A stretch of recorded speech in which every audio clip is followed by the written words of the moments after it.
Buenos días a todos.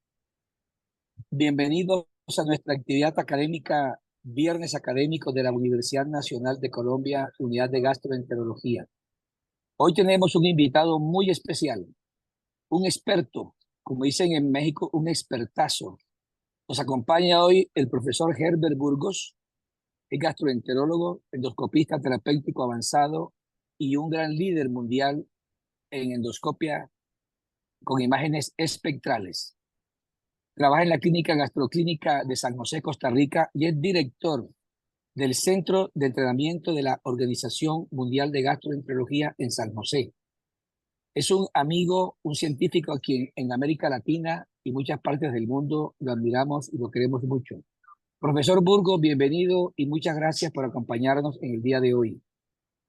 Bueno, muchísimas gracias. Es para mí un placer y William, la verdad, doctor Otero, para mí es un honor que usted me haya invitado. Usted sabe que mi estima y mi respeto a usted es grandísimo y siempre hemos compartido a través del tiempo, ¿verdad? Y le agradezco mucho siempre cómo comparte el conocimiento con todos nosotros los latinoamericanos.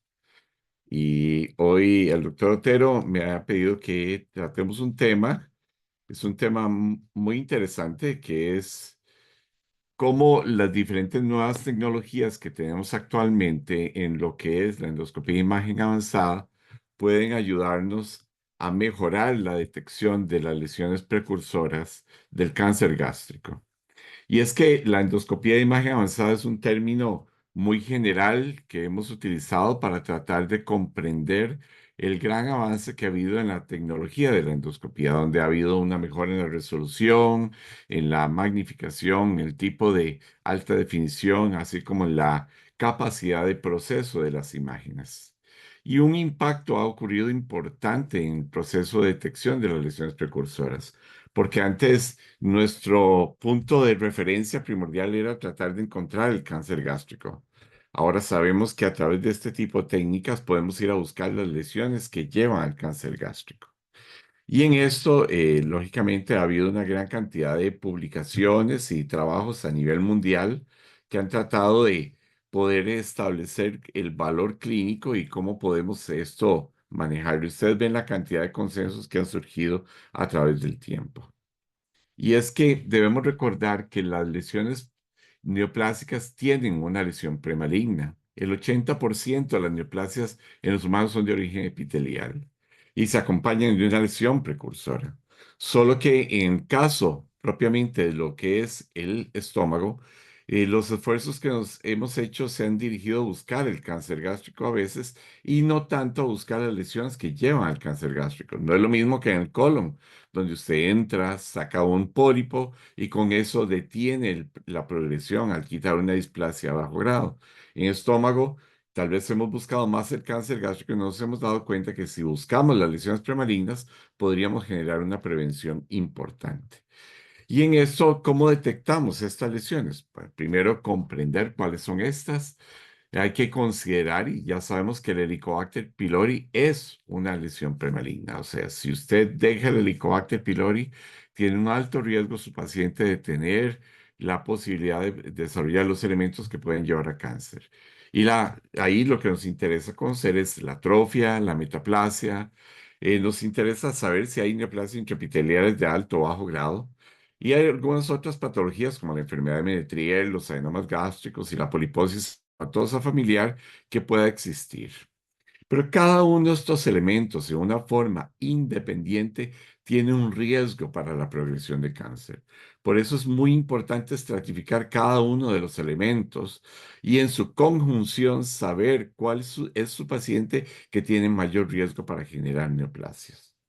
Pero para poder entender estos elementos, debemos recordar que la endoscopia de imagen avanzada, para poder estudiar estos elementos, se fija estrictamente en la histomorfología, o sea, en la forma en que está compuesta la estructura como tal. Y esta es la glándula gástrica clásica, donde ustedes tienen un orificio críptico, tienen un epitelio marginal de la cripta, tienen un sistema de recolección de vasos superficiales, una red capilar subepitelial que alimenta la glándula como tal y nos habla de los puntos de separación entre una y otra cripta como elementos importantes para poder establecer los cambios histológicos que para nosotros, como los vamos a ver a nivel de endoscopía, van a ser histomorfológicos para poder entender los cambios. Y sí, nosotros estos cambios estructurales los podemos ver en endoscopía. Vean ustedes acá, está el orificio críptico, el epitelio marginal de la cripta, la red capilar subepitelial, el volumen colector superficial y la separación entre criptas. Estos elementos histológicos que nos traducen directamente la configuración de una base glandular son los elementos que nos llevan a la diferenciación entre las estructuras que usualmente estamos acostumbrados a ver en el estómago. Vean acá, esto es un cuadro donde estamos separando cada uno de estos elementos contra el elemento de gastritis química, la gastritis por Helicobacter y la atrofia gástrica. Y aquí tenemos dos de los grupos importantes que nos interesa conocer cuando estamos haciendo endoscopía. Y vean que a través de los elementos de conocimiento de la estructura de cada uno de estos factores podemos hacer una buena diferenciación a nivel de endoscopía. Y los vamos a hacer aquí poco a poco. Ven, volvamos a reconocer el orificio críptico, el epitelio marginal de la cripta, la red capilar subepitelial y el volumen colector superficial. Entonces, ¿cómo hacemos el diagnóstico de estas lesiones? Bueno, primero hay que saber diferenciar una gastritis química de una gastritis por helicobacter. Y este cuadro nos va a ayudar mucho porque son los dos elementos primordiales. Vean hacia el lado izquierdo de la pantalla, ustedes ven el orificio críptico, el epitelio marginal de la cripta y la red capilar subepitelial de una estructura que lo que ha sucedido es que ha aumentado la inflamación en asocio al contacto químico.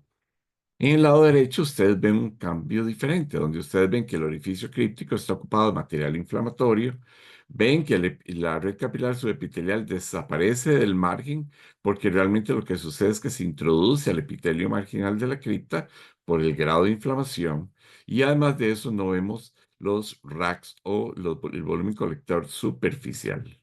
Y de estos diferentes elementos que ustedes ven acá, tanto el orificio como la red capilar subepitelial, como el epitelio marginal de la cripta, nos ayudan a hacer una buena diferenciación histomorfológica del fenómeno con endoscopía. Y ustedes vean el nivel de separación entre una otra cripta que cambia en estos elementos. Y es que los estudios han demostrado que la endoscopía de imagen avanzada sí mejora cuando usted asocia a la luz blanca este tipo de técnicas para la tasa de detección de los cambios mucosos gástricos premalignos, así como la atrofia y la metaplasia.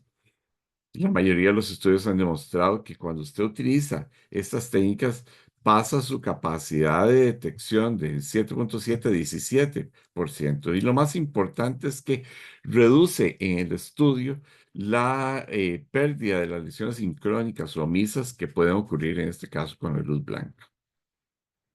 El segundo elemento después de la gastritis por helicobacter que nos interesa es la atrofia gástrica. La atrofia estamos acostumbrados a caracterizarla en relación a su extensión, pero es muy importante los tipos de patrones y vamos a ver por qué. Porque estos patrones de progresión, como lo demuestra Nishikawa ya hace algún tiempo, nos hablan del grado de severidad de la lesión. Pasar de un patrón punteado, que es la mínima expresión de enfermedad, a un patrón agrietado, donde ya se juntan diferentes segmentos, a un patrón moteado que comienza a combinar con la presencia de metaplasia intestinal. Vean que lo importante de este tipo de fenómeno es que en su progresión nos va demostrando el grado de deterioro de la lesión. Este es el patrón punteado. Vean aquí este patrón, cuando nosotros lo vemos con las técnicas como BLI, ustedes ven múltiples puntitos cuando se ponen en la posición corporal y observan el antra, pueden ver esos múltiples puntitos que ya nos anuncian el inicio de la atrofia gástrica. Este fenómeno tiende a crecer o a manifestarse y alargar, juntar esos puntos y generar entonces grietas importantes de estructura que poco a poco progresan allá a la presencia de zonas de metaplasia intestinal en asocio o a la par de las estructuras atróficas. ¿Por qué es importante esto? Y esto casualmente el doctor Pelayo Correa nos los había demostrado hace mucho tiempo. Resulta que hay pacientes que hacen atrofia, metaplasia, y tienen Helicobacter y usted los trataba. Y el doctor Pelayo Correa nos hablaba que hasta un 60% de ellos podían disminuir o desaparecer su lesión. Cuando fuimos a buscar esto, no lo podíamos entender que por qué no sucedía en todos nuestros pacientes. Y es que la clave está en el tipo de atrofia que podemos encontrar y en la extensión de la metaplasia. Vean qué interesante como las lesiones que son punteadas, si tiene Helicobacter y usted radica, a lo más que lleguen está la presencia de atrofia agrietada, pero no progresa a metaplasia. Pero si ya hay presencia de factores punteados con patrón moteado, esa progresión hace que pase la atrofia a presencia de agrietas, pero usualmente no crece la metaplasia. Y muy importante, aquellos que tienen patrón moteado, hay un porcentaje importante, un 40% de estos, que reduce a la presencia nada más de patrón moteado y una disminución de la metaplasia. Este es el grupo de Pelayo Correa que le interesaba tanto en la reducción de la enfermedad. Una vez reconocidos estos elementos, tenemos que recordar entonces cómo se observa la metaplasia. Hace ya muchos años describíamos cómo separar la metaplasia completa e incompleta en relación a lo que estamos observando. Y vamos a verla desde la base histológica para poder entender este fenómeno. Esta es una metaplasia incompleta, ustedes la ven acá. Es una formación vellositaria, ven pocas células caliciformes. Ustedes ven que la estructura, la vascularidad se mantiene dentro de la estructura vellositaria. ¿Cómo nosotros vemos esto en endoscopía? Bueno, veamos esta lesión y en la parte inferior vamos a ir acercándonos para ver este fenómeno. Vean aquí cómo ustedes tienen en el margen de esta lesión esta estructura semivellositaria que corresponde a la presencia de la metaplasia de tipo incompleta. Ya reconociendo esto, vemos que en la parte superior también hay. Este fenómeno que estamos viendo es esta misma metaplasia, son estas vellosidades que están colocadas dentro de esta estructura. Ahora, cuando ya podemos observar lesiones muy extensas, como en este caso, vamos a poder observar en los márgenes de esta lesión la metaplasia de tipo incompleta en esta estructura que está abrigando otra lesión que vamos a ver más adelante. Pero ven qué interesante como ustedes pueden observar aquí ese patrón viliforme que corresponde a la metaplasia de tipo incompleta. Entonces, esto es como podemos hacer fácilmente el diagnóstico de esta lesión. ¿Cómo separamos la metaplasia incompleta de la completa? Bueno, ustedes saben que la completa es una estructura colónica que parece a la estructura colónica más organizada y en su elevación entonces genera más reflectancia y mayor cantidad de células caliciformes. Y cuando lo vamos a buscar, vamos a ver esos patrones moteados, blanquecinos en la estructura glandular que con un BLI se reflejan de una forma intensa. Y cuando nos acercamos, observamos este fenómeno que en algún momento se ha llamado en NBI como la línea blanca o cresta azul. En el caso de la utilización de BLI, la vemos como una coloración discretamente blanca.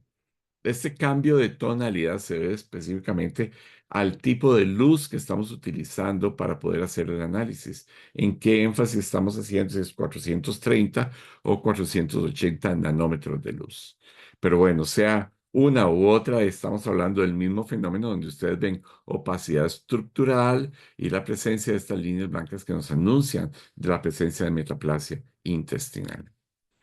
Y es que este fenómeno es importante porque vean que el índice de correlación de la presencia de esta lesión para la detección de metaplasia intestinal es sumamente alta. Una sensibilidad buena, una especificidad muy alta que nos ayuda a poder entender este tipo de fenómeno que usualmente puede presentarse en el estómago. Y muy importante comprender que este tipo de técnicas, lógicamente, aumentan en una forma importante su capacidad diagnóstica. Vean acá, esto es una comparación entre luz blanca contra lo que es BLI magnificación. Su nivel de sensibilidad pasa de 34,9 a 88,9. O sea, usted está duplicando, casi que triplicando su capacidad en sensibilidad y en especificidad también. Y lógicamente esto mejora en una forma sustancial su capacidad de hacer un diagnóstico específico y veraz de la lesión. Y esto se puede traducir también con sistemas como NBI. Ustedes ven que el índice de correlación es sumamente alto para poder encontrar este tipo de lesión y en una forma específica poder traducir los efectos. Y bueno, Ahora, ¿por qué es importante esto? Bueno, porque a través del tiempo hemos utilizado técnicas aleatorias para tratar de poder buscar la metaplasia. Íbamos a los estómagos y hacíamos el Olga, hacíamos el Holguín, que son técnicas de estratificación de riesgo con base a la toma de biopsias aleatorias en el estómago. El problema esencial del Olga y el Holguín es que, eh, aunque usted estratifique de una forma muy sistemática, no puede eliminar la aleatoriedad de esa biopsia, en el sentido de que usted no está dirigiendo la biopsia en el sitio que está la lesión, sino lo que busca es hacer un muestreo estadísticamente aleatorio para poder tratar de estratificar ese paciente. Y yo siempre insisto, cuando usted toma biopsias aleatorias, tiene resultados aleatorios. Entonces existe un índice de pérdida para poder identificar la lesión. Y lamentablemente el problema más grave es que cuando usted toma biopsias, sistematiza la toma de biopsias, pero no la observación. Y esto hace lógicamente que disminuya su capacidad de diagnóstico. Pero ¿qué pasa si usted puede hacer un holguín? Si usted puede hacer un Olga a través de endoscopía. Y es lo que nos propone el EGIN. En sí, ustedes ven que el sistema de Olga, de Holguín, lo que hace es hacer un estadiaje entre la presencia o no de metaplasia intestinal en su severidad a nivel de cuerpo y antro, y con esto establecer cuáles son los pacientes de riesgo. Bueno, esta misma estratificación que hacemos a través de el Holguín, nosotros podemos hacerlo endoscópicamente. ¿Cómo lo vamos a hacer? A través de estratificar de esos pacientes en qué porcentaje, menos o más del 30% de metaplasia intestinal, tiene a nivel de antro, incisura y cuerpo, en curvatura menor y mayor, y a través de este score y a través de esta diferenciación, el poder establecer la extensión de la lesión a nivel endoscópico.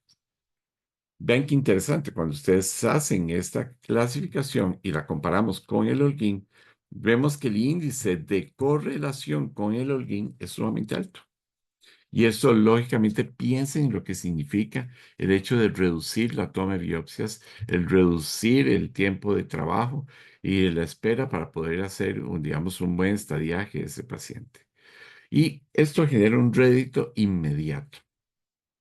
Cuando usted observa más la metaplasia, va a tener una mayor capacidad de poder buscar el enemigo más importante que nos interesa, que es la displasia a bajo grado. Y es que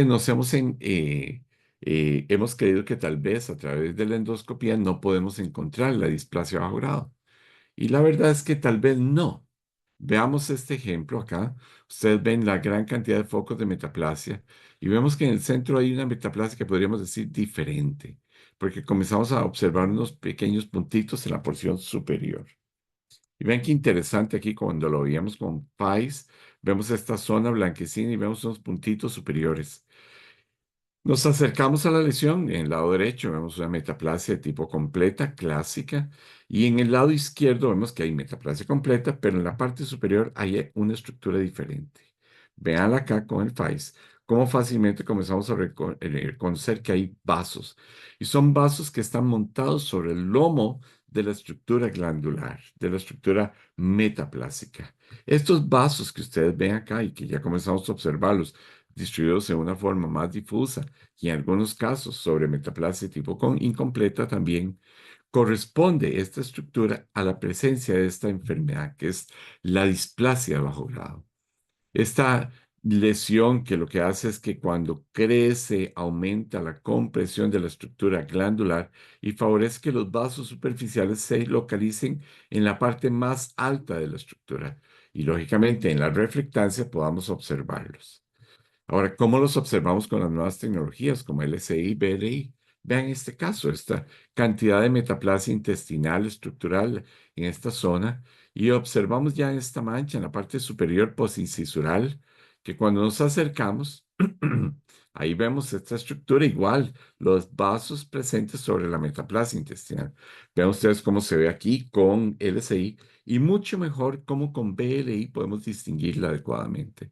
Vean su estructura glandular metaplásica y sobre ella esta presencia de este vaso superficial. Ahora, trasladen este hallazgo que está en el centro hacia la zona de las 11, donde ustedes ven también esa forma digitiforme de la metaplasia incompleta y esa estructura vascular aumentada. Así es como podemos hacer el diagnóstico de la displasia de bajo grado. ¿Usted se podía imaginar que podíamos hacer esto a través de endoscopía? Sí, claro. Vean el poder de la endoscopía e imagen avanzada para poder traducir todos estos elementos que llevan al cáncer. Y lógicamente esto nos lleva también a una realidad que ocurre con la displasia bajo grado que tenemos que enfrentar. Usualmente la displasia bajo grado es una enfermedad multifocal. Usted no la va a ver en un solo segmento, va a ver que hay diferentes segmentos en varias zonas donde ustedes pueden encontrar en el estómago de sus pacientes esta lesión. Entonces, este signo de traducción ya es un elemento de prevención sustancial para que sus pacientes no lleguen a cáncer gástrico. Vean aquí, esto es una estructura metaplásica donde comienza a asomarse hacia el centro de estas pequeñas estructuras displásicas que están montadas en la metaplasia incompleta. Y aquí entonces ya reconocemos esta lesión que habíamos visto previamente, donde ustedes ven la metaplasia incompleta rodeando una zona rojiza que corresponde a una zona de displasia de bajo grado. Este factor estructural central, usualmente, y cuando vamos a estudiar los pacientes nos damos cuenta que son múltiples focales. Este me imagino, y ustedes saben, es un estómago clásico de nuestras zonas, donde ustedes ven la metaplasia incompleta, sobrepuestas sobre estructuras deprimidas, múltiples, en las cuales está presente la metaplasia completa, y en el centro vemos estas tonalidades.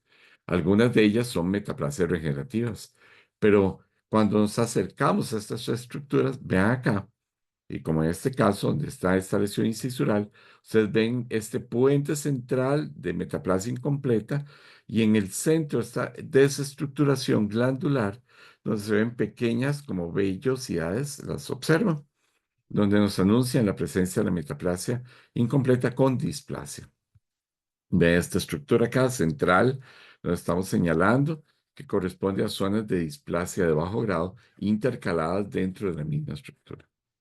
Y lógicamente esto entonces nos permite fijar nuestra terapéutica en estos pacientes adecuadamente. Ahora, el problema esencial, como hemos hablado, es que hay una alta distribución de esta lesión sobre las estructuras y este aspecto multifocal nos obliga a pensar sobre nuevos horizontes de cómo tratar este tipo de fenómenos.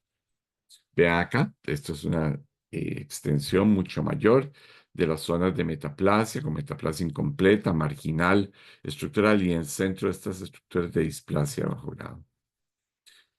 Pues bueno, una vez reconocidos estos elementos, la pregunta esencial es cómo deberíamos ver la displasia de alto grado.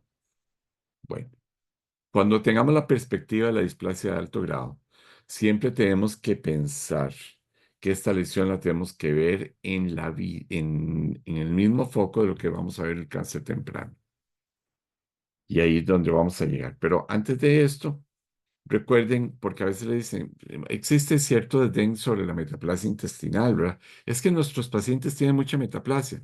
Sí, pero el hecho de que tengan mucha, ¿verdad?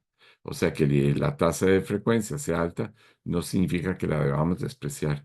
Vean que solo por tener metaplasia su riesgo relativo es 2,56 veces y que la progresión de esa metaplasia a un cáncer puede ser en 6,5 o 6,1 años.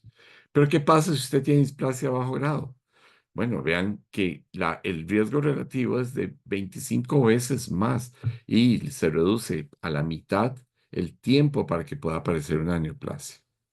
Por eso es muy importante tratar estos pacientes y no pensar que una displasia la puede observar. Cho demostró esto cuando comenzó a sacar todas las displasias de bajo grado que observaba y que vio que ya 3,8% de los pacientes tenían neoplasia invasora. Un 30% de esos ya tenía displasia de alto grado y solo un 62% tenía displasia de bajo grado. Vean que el downgrading sucedió en la menor cantidad de los casos. Entonces, sí hay un rédito importante en tratar estas lesiones para no solo eliminar la presencia de probables neoplasias invasoras, sino reducir sustancialmente la progresión a alto grado y a neoplasia invasora. Y en esto, lógicamente, la endoscopía de imagen avanzada nos ha dicho que es la mejor metodología. Aquí la magnificación y la imagen espectral nos ayuda mucho en su caracterización, con índice de sensibilidad muy alto, vean, 95%, especificidad 96% y certeza. Pero esta visión que vamos a establecer sobre el cáncer y ahora sobre la displasia bajo grado, tiene que ser bajo una metodología diferente. Y esto es que se ha llamado el protocolo MESDA, o el sistema de algoritmo diagnóstico simple de magnificación, lo hemos observado en la mayoría de las recomendaciones de estudios para lesiones neoplásicas. ¿Y esto qué significa? Que ante la presencia de una lesión sospechosa, usted trate de buscar la línea de marcación. Si hay una línea de marcación y hay una alteración vascular y glandular, lo que usted está observando ahí es una neoplasia intramucosa. Si esto no está presente, muy probablemente esto no corresponde a una lesión neoplásica. Pero entonces, si usted tiene una vascularidad normal, pero de un momento a otro observa una vascularidad irregular, donde los vasos se afinan o hay zonas muy gruesas o simplemente desaparecen los vasos, y como en este caso permiten la presencia de sustancia blanca, o lo que usted tenga es de una estructura regular, pasa a una glándula irregular o se pierde totalmente la estructura glandular, usted tiene el riesgo de la presencia de una neoplasia gástrica y además de las displasias. Vean este caso, vean esta lesión prepilórica acá. Aquí usted ya se insinúa poco a poco una discreta línea de marcación y cuando se acercan, vamos a observar, perdonen, que hay una alteración glandular y un cambio de la estructura vascular donde se ve un patrón de carácter puntiforme.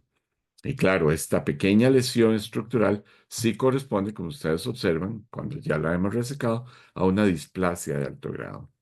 Ahora, la displasia de alto grado se acerca mucho en los criterios a ver una neoplasia intramucosa, a ver un cáncer temprano.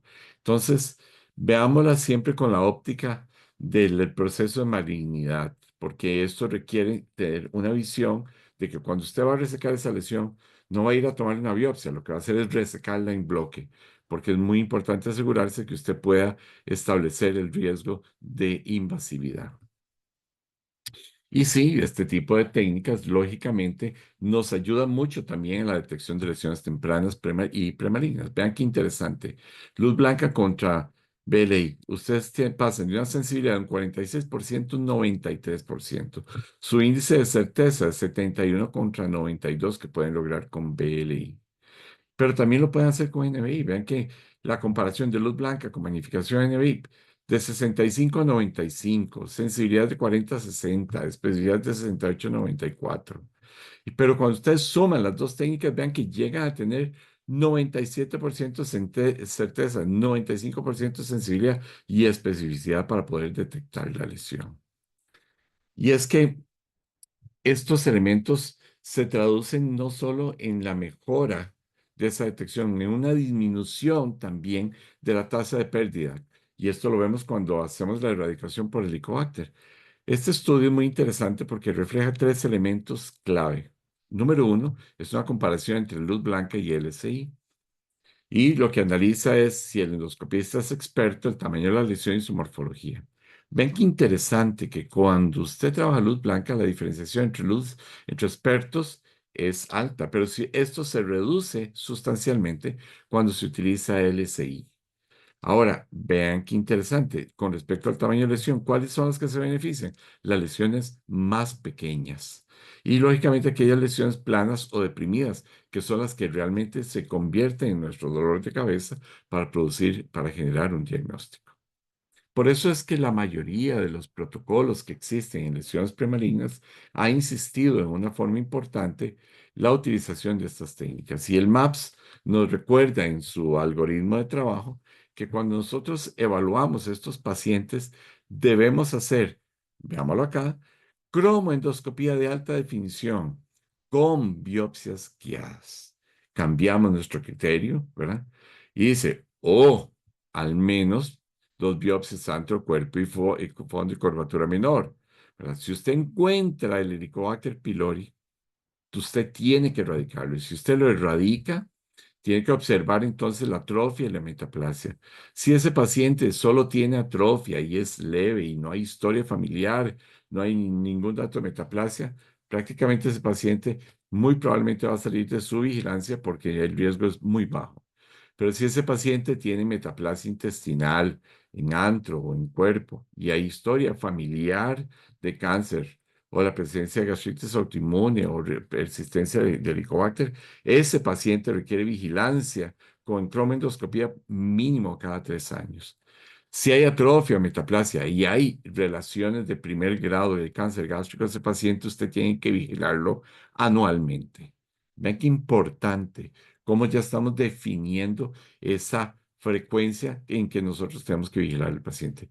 Y lógicamente, todo paciente con displasia, de hacer una reevaluación o referirlo a un centro que tenga capacidad de hacer endoscopía de alta resolución y, lógicamente, eliminar esa lesión y resecarla y vigilar a esos pacientes anualmente a partir de este concepto. Es importante pensar que estas técnicas, la endoscopía de imagen avanzada, eh, a veces la vemos como simplemente un nuevo, una novedad dentro de nuestros equipos, pero no lo hacemos una realidad en nuestra observación. Cuando nosotros observamos lo que hemos planteado, nos damos cuenta que este tipo de técnicas nacieron para que usted tenga una endoscopía más eficiente, una endoscopía más efectiva para sus pacientes, más preventiva. Es realmente ese salto histórico que tenemos que hacer de poder de disminuir la cantidad de cáncer gástrico y comenzar a observar estas lesiones para disminuir las tendencias de nuestros pacientes. Siempre va a ser más fácil tratar una lesión premaligna a tratar un cáncer gástrico. Siempre va a tener menos impacto económico, social, emocional para nuestros pacientes y para nuestras instituciones. Entonces, a este proyecto, a esta intencionalidad de generar esta prevención es que los invito. Y les agradezco mucho el día de hoy que me hayan permitido el poder estar con ustedes compartiendo este tema. Y estoy aquí para sus preguntas. Muchas gracias. Doctor Burgos, mil gracias. Como siempre, muy profundo, muy claro, maravilloso. Yo le tengo unas preguntas.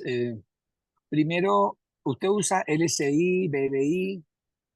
¿Hay algún puntaje en estas técnicas de imagen avanzada similar a lo que hay con el BLI? Con el NBI, perdón, como el EGIN. El EGIN es con NBI. ¿Hay en LSI y BLI algo similar? Es muy interesante porque el puntaje que se utiliza para el EGIN, ¿verdad? Es un puntaje de establecer la presencia estructural de la metaplasia. Entonces, usted puede utilizar en una forma directa el EGIN con las técnicas de BLI, ¿verdad? Esa es la gran ventaja. Lo que sí es importante, doctor Otero, y esto es Ok. una observación muy importante que nos hace usted, es que tiene que ser con BLI, ¿verdad? Porque el LSI estructuralmente a veces digamos, aunque podemos detectar bien la lesión para su caracterización, nos va a ayudar siempre mucho más el BLI. Entonces, Mm, usted puede usar el EGIN, al igual que lo usa NBI, pero usarlo con BLI. ok. En el EGIN, un puntaje de 5 o más, el área bajo la curva es 80 y pico, 80-84% idéntico al Olga o al Holguín. Ese Es correcto. puntaje, creo que los que tengan NBI deben usar eso. Maravilloso. Cuando hay displasia de bajo grado, como estas imágenes avanzadas, se observan, se reseca. De alto grado no hay ninguna duda, hay que resecarla. Y me encanta que usted haya dicho que no toma biopsia, es tan claro que la reseca. Y la de bajo grado, Ok. Vamos a pensar esto que eso es muy importante y es que es la lucha que tenemos con estas lesiones. Ha existido una tendencia a pensar que las lesiones de bajo grado usted las puede observar, ¿verdad? Y es que esta tendencia de que usted las puede observar nace de que cuando íbamos a hacer biopsias aleatorias, tomábamos las muestras y nos reportaban displasia de bajo grado, pero cuando íbamos a buscar las lesiones no las encontrábamos. ¿Por qué? Porque la endoscopía convencional no nos ayuda a poder determinar las características histomorfológicas de esta lesión. Tenemos que utilizar imágenes espectrales y pues, tenemos que utilizar algunas veces magnificación para poderlas encontrar adecuadamente. Entonces, la tendencia fue históricamente en tomar estos pacientes y decir, no, hay que observarlos entonces, porque como no los encontrábamos o no los podemos definir adecuadamente, vamos a observar este paciente para evitar que llegue un cáncer. Pero esto es exactamente como decirle a un paciente, vea, párese al borde del precipicio, que cuando usted se caiga yo lo voy a atender.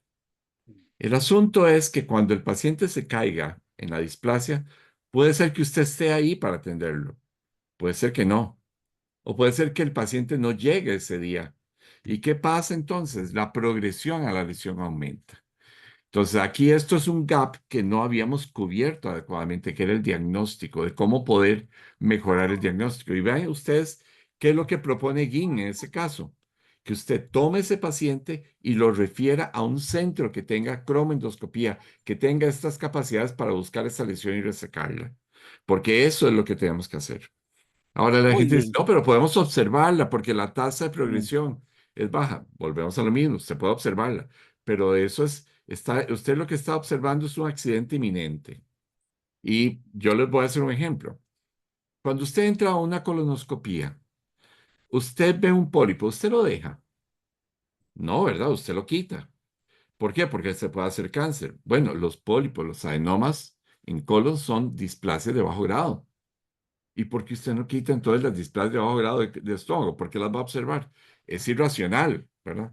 Entonces, no hay un punto de racionalidad en observar estas lesiones. Todas hay que quitarlas. Y si usted, digamos, observa que no puede encontrarlas con cromoendoscopía, o con las técnicas, hay que referir ese paciente a un grupo que tenga la capacidad de hacer ese diagnóstico y ayudar a ese paciente a reducir el riesgo. Doctor Burgos, muchas gracias. Es lo mismo que nosotros pensamos. A nadie se le ocurre pensar que una displasia de bajo grado, como usted menciona muy magistralmente, con biopsias al azar, aleatorias, después no la encuentra, va a asumir que ha desaparecido. No, totalmente de acuerdo, doctor Burgos. ¿Podría usted identificar H. pylori y tratarlo enseguida con base en las imágenes espectrales y no requerir biopsia para buscar el Helicobacter pylori? Bueno, esto es un proceso, doctor, porque, digamos, cuando usted encuentra los signos definitivos del Helicobacter pylori, ¿verdad? La correlación entre estos hallazgos que observamos y el Helicobacter es prácticamente el 100%, es 99%. Entonces, usted podría asumir eso.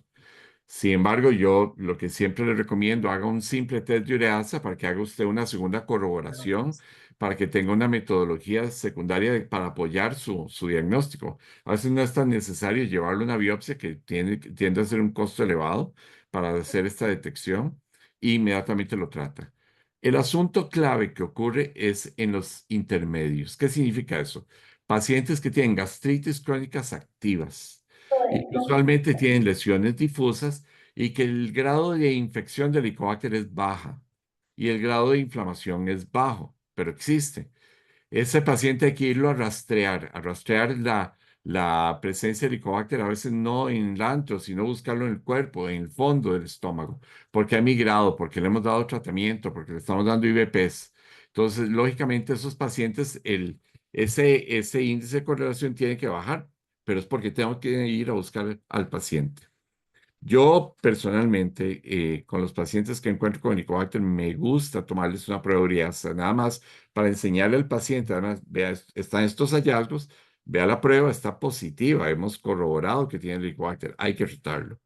Uno tiene que demostrar la efectividad de su endoscopia. Y sí, estamos en una etapa de transición donde es muy importante que aseguremos que lo que estamos observando es 100% seguro. Excelente. Hay una pregunta en el chat y tiene relación con lo que usted ha mencionado aquí ahorita. Trata la bacteria primero y después biopsia en segundo tiempo. No sería. ¿Cómo verifica la erradicación? Con los test convencionales, test de respiratorio, antígenos fecales. ¿Cómo verifica la erradicación? Bueno, esta es una pregunta súper interesante, doctor Otero, porque aquí viene el punto de la estratificación de riesgo. ¿Qué pasa? Bueno, si usted entra y observa un paciente que tiene una lesión inflamatoria severa y está en una edad de riesgo, es conveniente que ese paciente usted lo trate y que luego de los 3 meses vuelva a observarlo. Es muy importante porque usted tiene que asegurarse que el proceso inflamatorio no le haya a usted ocultado alguna otra lesión de progresión. Ahora, si usted ve un paciente donde hay una lesión mínima, donde no hay atrofia, donde no hay metaplasia, pero hay presencia de Helicobacter, usted simplemente trate a ese paciente y a los meses hágale la prueba de Helicobacter antígeno en heces, punto, ¿verdad? Por lo menos en mi país, la prueba de antígeno en heces es sumamente económica, su índice de sensibilidad y especificidad es muy alto y yo creo que nos sirve para controlar muy fácilmente esos pacientes, pero hay que controlarlo. Es muy importante, porque no es solo darle el tratamiento, hay que verificarlo, porque recuerden que seguimos teniendo un porcentaje no despreciable de pacientes que tienen Helicobacter resistentes al tratamiento. Y esto nos indica que tenemos que estar seguros que ese paciente no tiene el Helicobacter más. Maravilloso. Muy bien, gracias, doctor. Hay un doctor que pregunta que si no hay BLI, ¿qué otro cromendoscopia digital usted recomendaría? Bueno, vean qué interesante. El aspecto de la utilización de BLI, ¿verdad? Es para los equipos de Fujifilm. Pero si usted tiene Olympus, usted puede usar NBI, ¿verdad? Ahora, si usted está usando Pentax, use las técnicas de Pentax, pero úselas. Porque el problema esencial que ocurre es que, ven, el problema no es tanto que usted tenga o no tenga. Lo que uno más observa en estos casos es que la gente teniendo la tecnología no la utiliza, ¿verdad? Entonces, utilice la cromendoscopia que tenga su equipo que pueda ser buena o que pueda ser mala. Bueno, en el tiempo, la experiencia le dirá que le mejora. Y si no le mejora el 40%, le va a mejorar el 30 o el 20, pero le mejora siempre. Y si usted ya no tiene ningún tipo de imagen espectral, bueno, es el momento de usar índigo carmín, es el momento de usar azul de metileno, es el momento de usar violeta cresil, que simplemente lo que hay que hacer es una visita al laboratorio de patología, ¿verdad? A robar un poquito del material para que nos pueda ayudar para los pacientes. Pero siempre hay que buscar una forma de mejorar el diagnóstico y no quedarnos en el punto de decir, no, no lo podemos hacer. Sí, sí podemos hacer. Siempre hay espacio para mejorar. Muy bien. Bueno, esa pregunta a la que voy a hacer es como un poco difícil. Usted es experto en Fujinon, pero ¿cuál de todas esas técnicas usted cree que es mejor para mirar las lesiones en el estómago? Pentas, Olympus, Fujinon. Ok, yo creo que la respuesta siempre es difícil porque cuando uno se ha acostumbrado a trabajar con un equipo, le ha logrado, digamos, extraer todas las facilidades. En mi caso específicamente, yo siento que el nivel de capacidad y reproducibilidad de estas lesiones es mucho más eficiente con técnicas con LCI y BLI en este momento. El día de mañana no sabemos qué otras imágenes espectrales van a surgir. Vemos que en caso de Olympus ha mejorado el sistema con TXI y RDI. Todavía estos no han demostrado si llegan a tener el mismo nivel de eficiencia, ¿verdad? Ha cambiado las fuentes, los procesadores también, porque han pasado, en el caso de Olympus, a utilizar ahora imágenes LED también, digo, luz LED que también puede ser un factor, pero hay un proceso de validación que hacer, ¿verdad? En el tiempo. Ya digamos, las técnicas de LSI y BLI tienen muchos años y se han sido validadas y nos aseguran que el índice de efectividad para la detección de estas lesiones es superior. Entonces, para Muy mí claro, es la técnica, ¿verdad? Pero muy vean, claro. Hay una, sí, lo más importante. Pero yo siempre he dicho, yo no sé si utilizan ustedes a veces este término de la flecha del indio, ¿verdad? Cuando el indio, ¿verdad? Si es la flecha o es el indio el que es bueno, ¿verdad? sí, Eh, Hay que recordar que las flechas nos ayudan mucho, los arcos nos ayudan mucho, pero aquí lo importante, ¿verdad? Es el observador, es el indio, ¿verdad? Es la persona que está haciendo las cosas, es la actitud de la búsqueda, es la incesante necesidad, la ansiedad que usted tenga de buscar estas lesiones la que va a hacer que esto se dé. Porque si usted tiene los elementos y no los utiliza, ¿verdad? Simplemente está perdiendo la mejor oportunidad. Hay que tener la actitud a buscarlos. Magistral. Yo diría que, como siempre en endoscopia, un método es tan bueno como el que lo utiliza, tal cual usted ha dicho. El Correcto. problema es del indio. A veces Correcto. si no es de la flecha, del arco. Hay Exactamente. una, la doctora Laura Rocío pregunta, ¿con múltiples áreas de displasia de bajo grado la resección sería igual? Bueno, doctor, esa es una pregunta muy compleja la que está haciendo, porque como hablamos, la displasia de bajo grado es multifocal. Si usted logra identificar los sitios específicos, podría pensar en resecarla. Pero a veces los elementos de distribución de la displasia a bajo grado son mucho más extensos. Y esto provoca al hecho de que tenemos que comenzar a buscar otras metodologías para controlar la displasia a bajo grado, ¿verdad? Ahí nosotros estamos trabajando en algunos proyectos, hasta el momento nos ha ido bien. Tenemos ya más de 8 años de estar trabajando este fenómeno, pero hay que darle un poquito de tiempo al tiempo, en el sentido de que hay que observar su efectividad en el tiempo, ¿verdad? Pero sí, la displasia de bajo grado multifocal sigue siendo un problema importante. Bueno, y si usted la ve, reséquela. Y si es mucha, tenemos que plantear algunos elementos que podríamos utilizar, pero que en este momento no son aceptados como tratamiento establecido. Eso es lo que quiero ser claro, ¿verdad? Y esto hay que verlo con una perspectiva de muchísimo cuidado. Porque cuando usted está tratando la displasia multifocal, tiene que estar seguro que no hay una displasia de alto grado a la par de esa displasia de bajo grado. Y entonces puede ser muy fácil pensar, bueno, utilicemos eh, técnicas como argón o utilizar radiofrecuencia. Sí, podemos usarlo, pero usted tiene que estar 100% seguro que no hay una displasia de alto grado a la par de esa lesión, porque sería nefasto el hecho de que usted desprecie una lesión de alto grado y progrese el paciente a un cáncer en un terreno donde usted cree que ha controlado la displasia de bajo grado. No sé si me hago entender en esto. Perfecto, doctor Budo. Creo que ha sido una charla magistral, nos ha abierto los ojos a todo el mundo. La gente en el chat, varias personas han dicho que agradecen inmensamente a la Universidad Nacional haber tenido la oportunidad de ver un experto de su tamaño. Muchas gracias, doctor Burgos. Creo que ha sido todo cubierto tan magistralmente que hoy día pensamos distinto en estos 20 minutos. Doctor Junca, mi compañero profesor de la Universidad Nacional, ¿tiene usted alguna pregunta, algún comentario para finalizar la reunión? Germán, te escuchamos, Germán. William, muchas gracias, doctor Burgos, por su excelente presentación. Creo que los aspectos técnicos y las preguntas que hizo el auditorio abarcan el tema de manera satisfactoria y no me queda más que agradecer inmensamente al doctor Burgos la presentación, muy amable. Doctor Burgos, muchas gracias, muy agradecidos, como siempre, magistral. Unos recientes me acaban de llamar en el interno y me preguntan que cómo hacen para rotar con usted y aprender tanta cosa tan importante y tan interesante.